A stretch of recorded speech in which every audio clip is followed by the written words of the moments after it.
Welcome back, everybody, to the Miami Marlins franchise here on MLB The Show 23. We are now halfway through season number 3 of the series. We will make it through the rest of June and early portion of July today, leading up to the MLB draft, which will be in the next episode. So far, this season has been pretty good for us as we are 40-38. We played pretty solidly into June as we make it to the draft and the All-Star break here through this episode. We're also going to have our draft preview today. We're going to talk about some prospects who we've already gone over, and we're also going to talk about some prospects who we have not gone over yet leading up to the draft, which will be, of course, in the next episode. We've been pretty solid in the month of June. We haven't been bad, but we haven't really been good either. We're 40-38, second in the division, and a game and a half back of the third wildcard spot in the National League. Now that we're halfway through the season, we can really start to make conclusions about this team rather than assumptions. And the conclusion about this team, at least the biggest one for me, is that our offense is really, really good. We have the best batting average in all of Major League Baseball. We are 5th in runs scored as a team. We are tied for first in hits, first in home runs. We are first in slugging. We're 6th in on base, largely because our team really does not draw a ton of walks. We are currently in 20th there. I'd love to get the walks up, but other than that, the offense has been really good this year. We've got a number of young guys who are really producing. But it's really been the stars of this team who have elevated themselves as to why we currently have probably the best offense in baseball. And there's really 3 guys I want to highlight. We might be having even better seasons than you guys realize. And that starts with Luis Arraez, who's hitting .350. He's already passed his career high in homers. He has combined the contact with the power. He's on pace to beat his career high in WAR. Probably will finish above 5 if he can keep up at this pace. And will likely start in the All-Star game at second base. He's been the batting title leader for most of the season, but he's been passed by Stephen Kwan.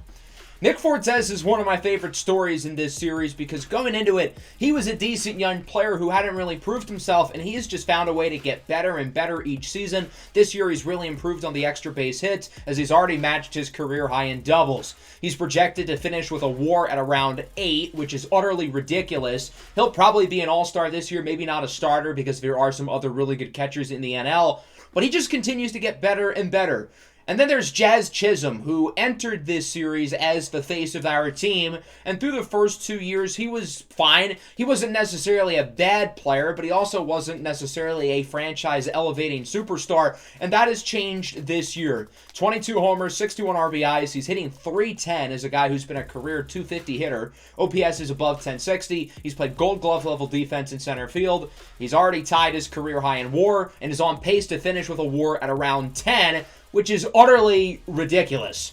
He leads all of baseball in WAR, whether it's position players or pitchers. He is in first place. He's in second for the NL MVP behind Mookie Betts. Obviously, he's going to start in the All-Star break. I feel like I have made it clear that Jazz has been good this year, but I don't think we have realized how good he has been. The one problem, though, with our offense as a whole is that we are not clutch. Most of our guys have lower averages with runners in scoring position as opposed to overall. I think that's largely because this is just a young team. But still, the runners in scoring position average has to go up because other than a few of our bench players, everybody's average is down. The pitching, meanwhile, has been kind of mediocre. We're 18th in ERA. We are first in strikeouts by a lot, surprisingly. But the rest of our numbers are mediocre. We're 22nd in walks allowed. We're tied for 14th in home runs allowed. We're 16th in hits allowed. But the most interesting stat here is saves. We're tied for 20th in saves, yet we have blown more saves than anybody in the entire league. I think saves aren't necessarily the best stat of how good your pitching is, but it shows that our pitching as well, particularly the bullpen, hasn't exactly been clutch, per se, down the stretch. Now, obviously, we've got some guys who have been great. Sandy Alcantara has been phenomenal this season. He's been just as good as he's been throughout the entirety of the series. He has a 2.38 ERA, sub-1 WAR. He's been the favorite for the NL Cy Young all year long.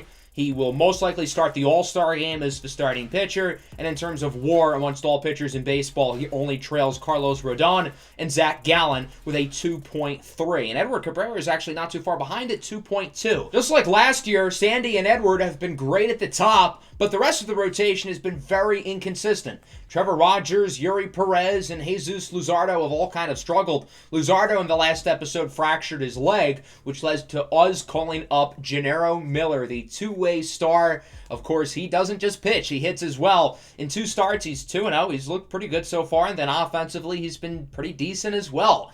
So our mini Shohei Ohtani will look to continue to get off to a strong start in his big league career. While the bullpen's been solid, the guys in the back end have been good, but they just haven't necessarily been clutch, per se. So if our offense and pitching can be a little bit more clutch down the stretch, I think that'd be really good. We're going to simulate up to this series against Boston. We've got 3 in Pittsburgh, 3 against the Mets. And Gavin Lux broke his shin. He will be out for a month or 2. That's a really big loss. Obviously, it goes without saying that Gavin Lux is a very important player. He's our main leadoff hitter. He plays good defense at short. I really thought about calling up to Khalil Watson to replace him, but I just don't think he's quite ready yet. So we're going to go to Xavier Edwards, a guy who has played well in the majors in the past, but last year he was not good at all. He has been pretty good this season in AAA, though, and I do want to give him another chance. So he will come up to the big league level, and he's actually going to play quite a lot as the main shortstop going forward. So he will certainly get a chance to redeem himself from last year. Sixto Sanchez suffered a head injury, and then John Birdie tore his Achilles. So Sixto will be out for about a week or 2. Obviously, John Birdie is the bigger deal. We'll talk about that in a minute, as we ended up going 4-2 in the games we simulated. We won both series, including multiple double-digit run games. We scored 11 here against Pittsburgh, and then in this game we scored 13 with 3 homers from Anthony Santander, another guy who has obviously been very good this year.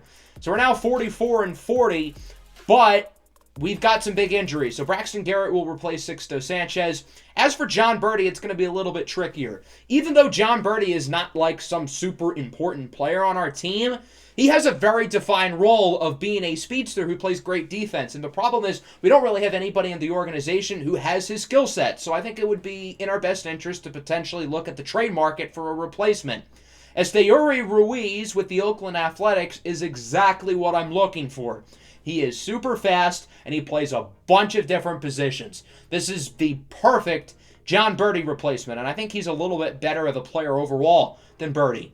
He's been with the AAA team this year, and he's actually been quite good, hitting 300. So we will agree to get him from the Oakland A's, trading away 2 prospects, the main one being Clayton Beeter, who's a solid 26-year-old see-potential pitching prospect, and then Walker Turley is kind of a throw-in just to sort of make it happen. So the deal is accepted. Esteury Ruiz is now with the team, and we're going to bring him up to the big leagues. He is currently injured, but he will be back within the next couple of days. I decided to switch him to shortstop just so he plays more infield than outfield because we have more outfield depth, and I upped his base running aggressiveness by 50. I don't think base running aggressiveness really affects your rating, so I don't feel like I'm cheating, and the whole point of getting him is so we can have a speedy base runner. Not only will he be the short-term replacement for Birdie, but probably the long-term one as well. Birdie's a free agent at the end of the year. I probably would have brought him back because, again, I really like his skill set. But now that we have Esteury Ruiz, we don't really need John Birdie. So I think there's a chance we have seen the last of him with Miami.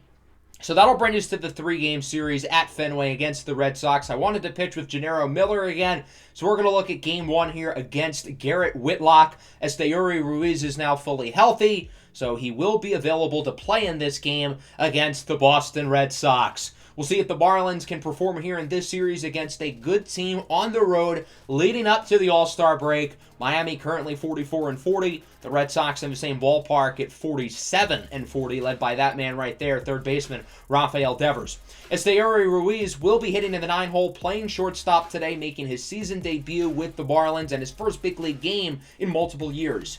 Garrett Whitlock is on the hill today for the Red Sox, 2.99 ERA, 1.34 whip. Very solid numbers. He's a very underrated pitcher here for the Red Sox and is overall a really strong player. Yandy Diaz is the new leadoff hitter with Gavin Lux injured. Yandy Diaz, along with everybody else, basically will move up one spot in the lineup, and Diaz starts the game off of the base hit and a right.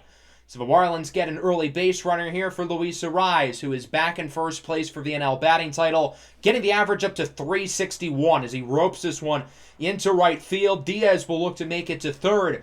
And the first 2 batters of the game for Miami get early hits. They have runners on the corners to start the inning with the meat of the order due up. And that starts with Jazz Chisholm, still playing at an MVP level. He draws a walk, and so with nobody out, the bases are loaded. The one problem is, as we know, this team is not clutch. They are terrible with the bases loaded. But Nick Fortes has other plans. A grand slam over the Green Monster for Nick Fortes. That, my friends, is how you start a ball game. The Marlins lead it 4-0 here with no outs in the top of the first inning. Fortes with his 18th home run of the season, and it is a big one as it clears the bases, as it's a grand salami. We'll see if Garrett Whitlock can pick it up. He is certainly struggling so far as he walks Anthony Santander. So now there's a runner aboard here for Brian De La Cruz. He's gotten the average up to 287, but he grounds this one over to first. It is a 3-6-3 inning-ending double play, but still a great inning for the Marlins as they drive in 4 off of a grand slam by Nick Fortes. Gennaro Miller, the young lefty, starting for the Marlins today. He is 3-0 in 3 starts and already has gotten a lot of run support today as he looks to win his 4th consecutive start here in the big leagues. Facing off against fellow lefty Rafael Ortega. He singles into center field, and so the Red Sox get an early base runner. We'll see if they can get some early offense here in the first inning as Alex Verdugo, the cleanup hitter who's hitting .317 by the way, draws a walk. That'll bring up Nick Solgaard, who lines it into right. Brian De La Cruz makes the play, and Gennaro Miller gets out of a little bit of a jam as he lets 2 runners on, but nobody scores, and the Marlins are up big early. It's 4-0. Esteury Ruiz gets his first at-bat with the Marlins here in the second inning. It's a chopper over to the pitcher, and Garrett Whitlock will make the play. Bottom 2, Tristan Casas is up for the Red Sox. He hits this one sharply into right. Brian De La Cruz slow as a sloth to get it per usual, as Casas will make it over to second with a double, and so the Red Sox now the runner in scoring position.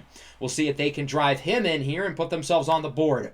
Ramon Laureano singles in to left. Casas wisely does not want to test the arm of Jesus Sanchez, and so the Red Sox again have 2 runners on. We'll see if they can drive these 2 in. That'll bring up the former Marlin, Dominic Canzone, who strikes out. Yes, if you remember, we traded for Canzone back in the season 1 offseason just to trade him away later. Tim Anderson grounds it to short. Tough play for Ruiz, and he makes the throw. Esteury Ruiz, the new pickup, saves a run from being scored as Gennaro Miller gets out of another jam. Into the third inning now, Luis Arraez with his second hit of the game as this one is ripped into the gap, likely looking at extra bases. Arraez will hold off at second with a double, and so the Marlins start the inning with a base runner and another opportunity here to really build upon what is already a very strong early lead. Jazz Chisholm up next. He drew a walk and scored in his previous at-bat. This time he strikes out on a circle-changed, lobbed pretty much down the middle. Woody Landry, the rookie, is now up. Woody won the NL Rookie of the Month for June and is currently the Rookie of the Year frontrunner, and he strikes out as well on the circle change. Good pitch by Whitlock, who has pitched very well since the grand slam back in the first inning.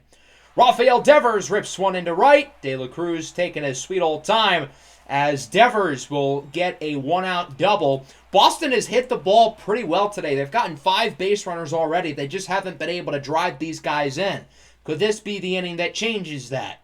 Nick Solgaard is up for the Red Sox, and he grounds this one over to short. Another play for Esteury Ruiz, and the throw on to first is in time. 5 runners left on here by the Red Sox in the first 3 innings as the shutout is still intact for Gennaro Miller. Top 4, Santander swings and misses at the sinker right down the middle. He liked that pitch a whole lot, too. Jesus Sanchez is now up with 2 away. Garrett Whitlock continuing to dominate since his rough first inning as Sanchez will draw a walk. I would have thought with the strikes phone that Sanchez has had this year, they would have called strike 3 on that one, but he finally gets a call. That'll bring up Esteury Ruiz, who grounds it over to third. Devers makes the play. Another scoreless inning for Whitlock as it remains 4-0. Will this be the inning here that the Red Sox finally get some runs across? They've had no problem getting guys on as Travis d'Arnaud launches this one into left center. Forget about it, it's out of here. A solo home run for Travis d'Arnaud, and the Boston Red Sox are on the board. That is his 5th of the year. Tristan Casas now grounds that one past the diving glove of the third baseman Yandy Diaz. Casas with his second hit of the game, and the Red Sox offense is keeping things going here in the 4th. They just got 1, but they are looking for more. Ramon Laureano now grounds it to third. Diaz flips it over to Arraez, over to Woody Landry. 5-4-3 double play. Huge 2 outs from the defense. That will bring up Dominic Canzone now. He has a hitter's friendly count. Lines this one into left center, and that'll go for a hit. Gennaro Miller has pitched a pretty good game, but his pitch count is getting up there. It's over 80. The Marlins don't want to overwork him, so realistically, how much longer is he going to go? He strikes out Tim Anderson, and that'll wrap up the fourth as we move into the fifth. Nick Pivetta checks into the game out of the bullpen for the Red Sox. I don't really like this decision. I feel like Garrett Whitlock was really pitching well since the Grand Slam, but instead they will go to Pivetta out of the pen. He'll face off against Luis Arraez, who's 2 for 2, and he will get the hat trick as this one is hit sharply past Tim Anderson for a base hit. Luis Arraez now 3 for 3 today, continuing his all-star campaign. Luis Arraez is a free agent this offseason, and he just continues to add to his bank account. Jazz Chisholm strikes out for a second time today. A filthy knuckle curve from Nick Pivetta as we go to the bottom of the fifth. With one away, Rafael Devers lines this one into left center for a hit. Devers will hold up at first. Good defense by Jesus Sanchez. The pitch count is continuing to rise. When do the Marlins take Miller out of the game? They're going to keep him in for now as Alex Verdugo singles into left. Sanchez now slow to get to that one.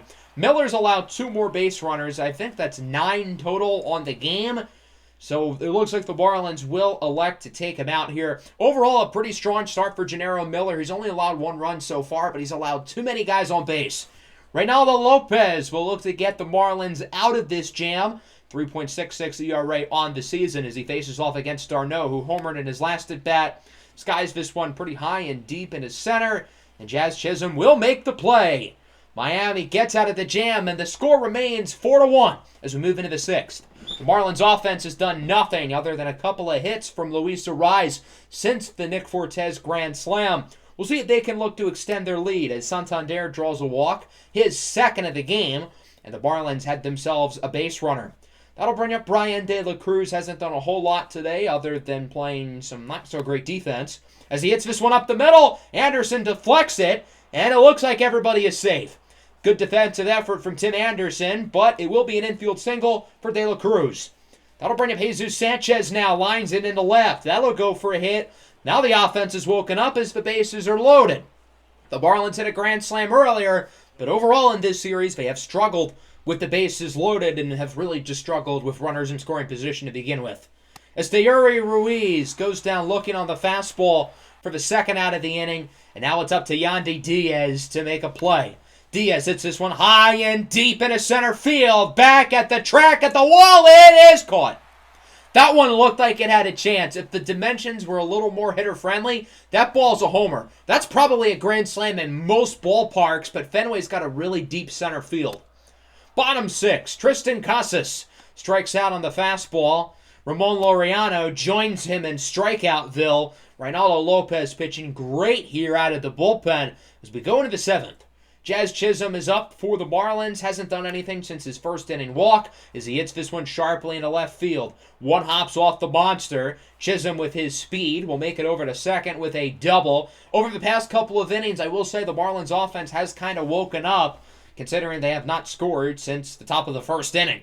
Nick Fortes is up now as that one's going to get by the catcher d'Arnaud. Looks to throw out Chisholm at third, and he is successful. The Marlins should not have sent Jazz. They wanted to get him to third so he could potentially be in a sac fly territory, but it won't really matter because Fortes goes down on the circle change anyway. Bottom seven now. A.J. Puck is out of the bullpen for the Marlins. 2.36 ERA for the lefty. He's been great as he takes a comebacker off the leg from Tim Anderson, and that'll be an infield single. Puck a little bit shaken up, but it looks like he will stay in the game as he walks Rafael Devers. So now that's 2 runners aboard for Verdugo, who goes down looking on the circle change. And now that'll bring up Nick Solgaard, who grounds it to first. What a play! Woody Landry potentially saved a run or even 2 with an awesome diving grab to end the inning. The Red Sox have gotten multiple runners on in just about every inning, and they only have 1 run. Jarlin Garcia is in for the Red Sox as he gets Anthony Santander to swing out of his shoes. And we go to the bottom of the 8th. Camilo Duvall is in for the Marlins, 3.18 ERA. He's been quite solid this year out of the pen, but he has struggled over the month of June. Travis d'Arnaud hits this one well into right center, gets by Jazz Chisholm into that little nook out in right center. That'll be a double for d'Arnaud, and the Red Sox start the inning with a runner in scoring position. Now he's on third, and Ramon Laureano strikes out. Big pitch from Camilo Duvall. Dominic Canzone strikes out as well on the slider, and Duvall makes it through the 8th inning.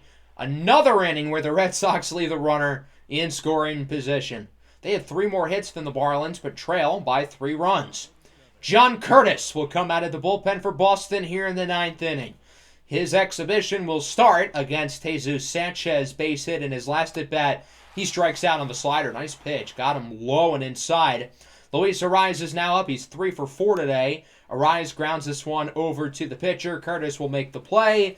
And so the Marlins, who started this game with a no-out grand slam in the top of the 1st inning, have not scored after that. We'll see if they can finish this game off here in the bottom of the 9th with the closer Liam Hendriks in for his 20th save of the year. He has only blown around a third of the Marlins saves this year as Tim Anderson goes down looking on the slider for out number 1. Now it's down to Rafael Devers. Grounds that one past the diving glove of Luis Arraez for a hit. That's Devers' 3rd hit of the ball game. He's been arguably the best offensive player in the American League this year.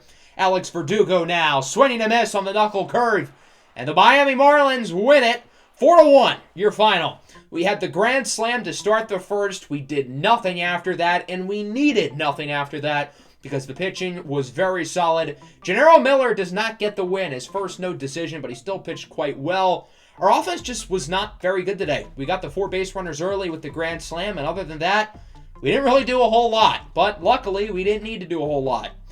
The pitching was good. I mean, we only allowed 1 run. The problem is we allowed so many base runners. The Red Sox got 12 hits. They did not have any problems with getting guys on base. It's just that they were not clutch at all. The thing that is usually bitten us this year ends up going in our favor. Clutchness. So overall, a good win here to start the series on the road against a good Boston Red Sox team who, as we know, is fighting for an American League wildcard spot in a very tough AL East. Let's simulate here through the week. We'll wrap up the Boston series along with the first 2 in Washington against the Nationals leading up to our draft preview. And we ended up going 3-1. We split with the Red Sox, and we won the first 2 against the Nationals. So we have won all 4 series that we played in today. Pretty cool.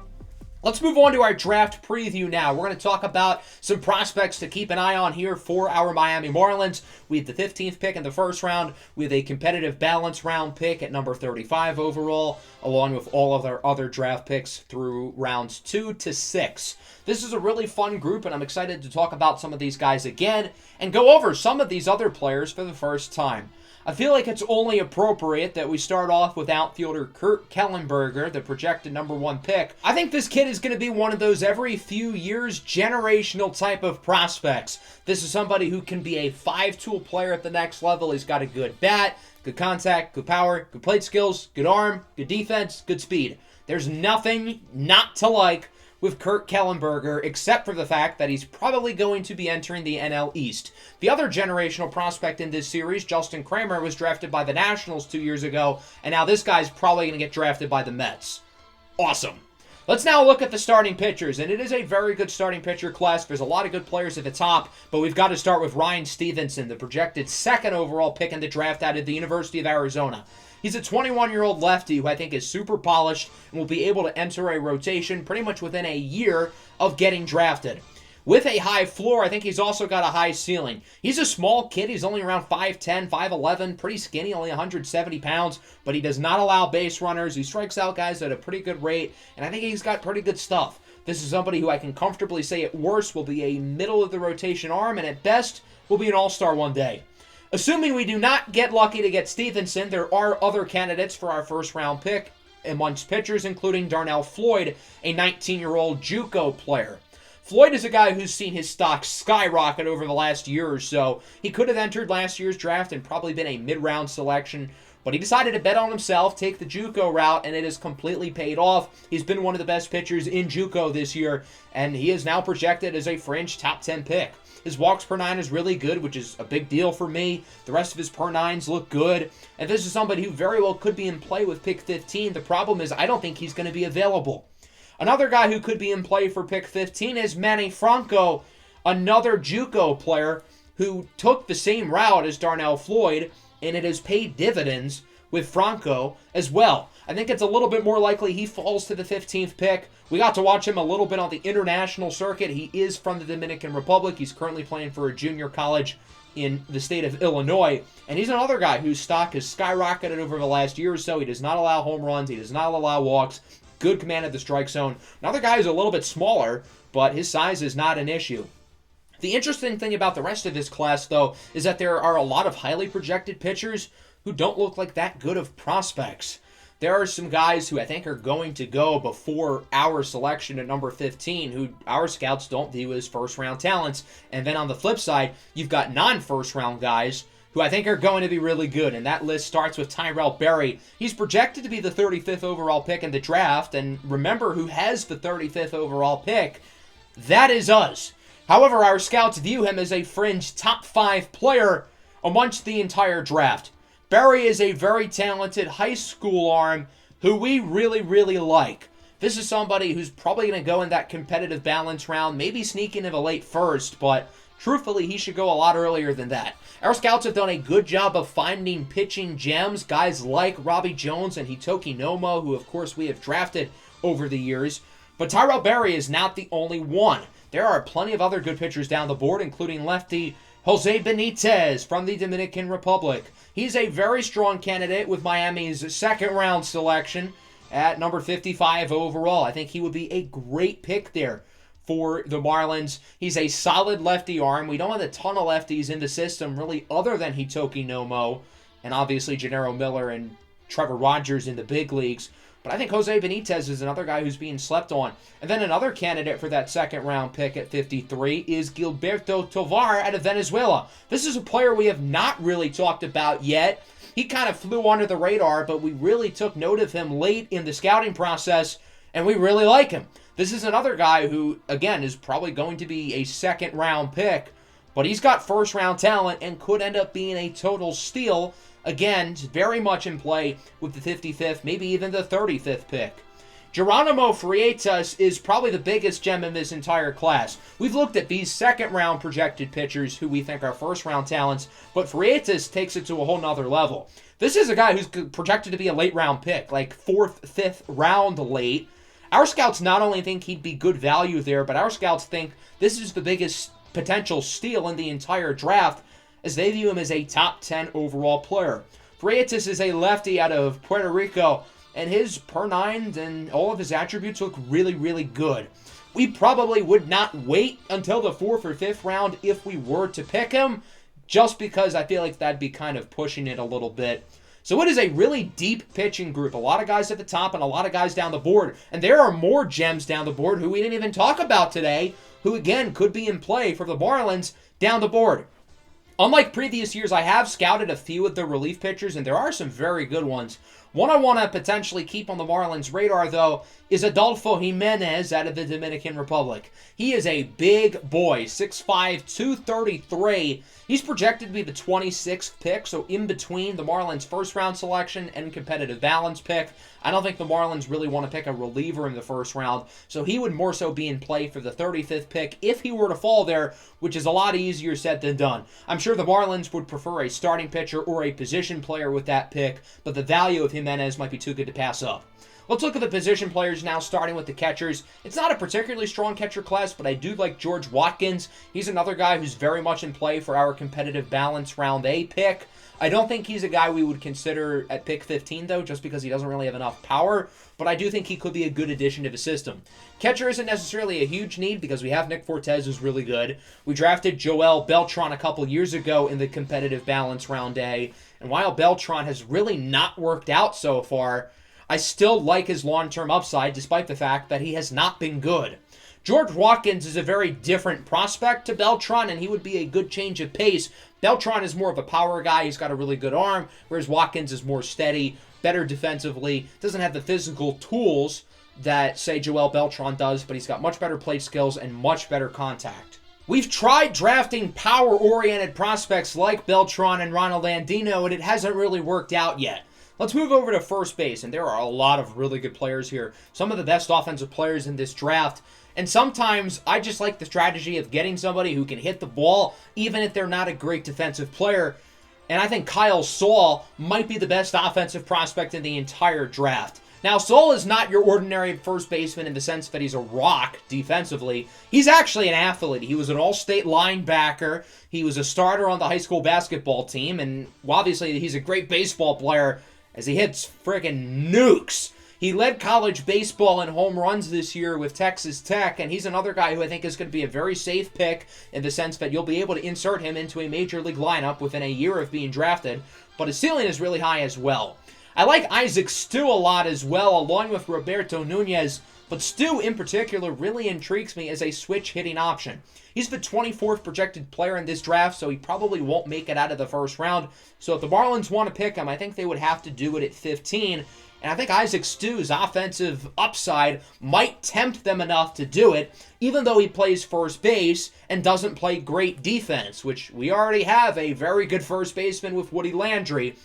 But that might not stopping us from drafting Isaac Stu. We've really liked these offensive prospects over the years, like Woody Landry and Augustin De La Cruz, who we wanted to draft last year. Now, I do think Isaac Stu is a little bit worse as prospects than both of those players, but something that he has that neither of those guys do is the ability to switch hit. That's a really big deal. He hits righties and lefties well. While he is not a great defender, he is versatile. He can play first, he can play third, and he can play the corner outfield spots, and he's got really good plate skills at 18 years old. The second base class is not super strong, but I do like the top projected one in this class with Peter Gillis, another guy who will very much be in play with our 35th overall pick. As I've mentioned, we've really focused on prospects with a lot of pop, like Joel Beltran and Ronald Andino, who again have not necessarily worked out. Peter Gillis is a different type of prospect, and he is the type of player that we are looking for, and I think he could be a great pick with the 35th overall selection. He hits for phenomenal contact, especially against lefties. We need guys who hit lefties desperately. Very good plate skills, very fast, and he's fine enough defensively. It is a very weak third base class, by far the weakest position in the group.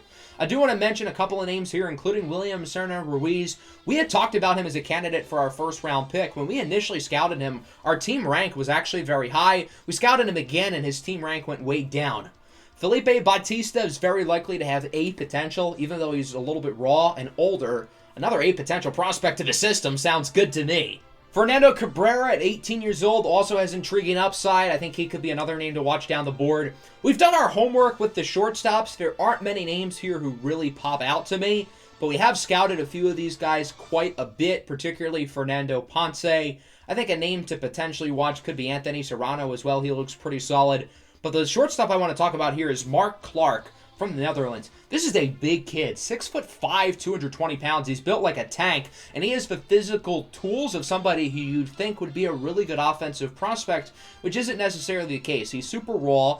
He projects out to be probably in the high 40s, maybe low 50s overall, but I do like his upside as a potential third or fourth round pick at just 18 years old with his blend of size and speed. I think he's got good athleticism. He's very new to the game, and it shows because he's not super polished offensively or defensively, but I'm not entirely sure if he can hit his ceiling. If you look at some of his potential future ratings, that doesn't necessarily scream 93 overall, which is what his potential is.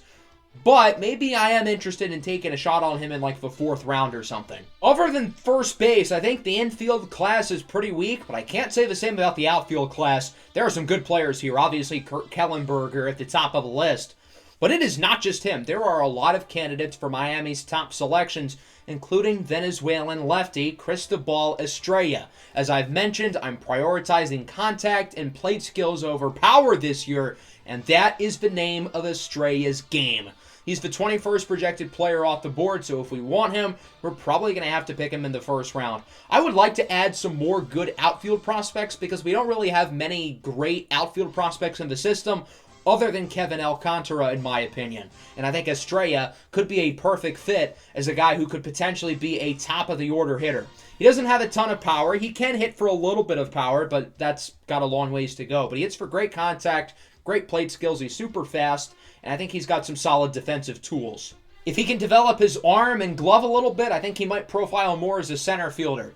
At right field, we look at Richie Vasquez, another corner outfielder who's a very opposite prospect as Cristobal Estrella. I know I said that I'm prioritizing contact over power, But Richie Vasquez really tempts me, and it might be hard to pass on him despite his inconsistent contact. He is a switch hitter who mashes from both sides of the plate. He was one of the best power hitters in the high school game this year, and I think that very well could translate to the big leagues better than it has for guys like Joel Beltran and Ronald Andino. He's not as good defensively, and his contact and plate skills are not as good as Cristobal Estrella, but he's got more power, more arm strength, so really more physical upside. And he's also really fast as well. Even though he doesn't hit for good contact, he might be too tempting for us to not pick. There are a couple more solid outfielders in this class who we have not talked about yet, particularly Ryan King and Edgar Silva.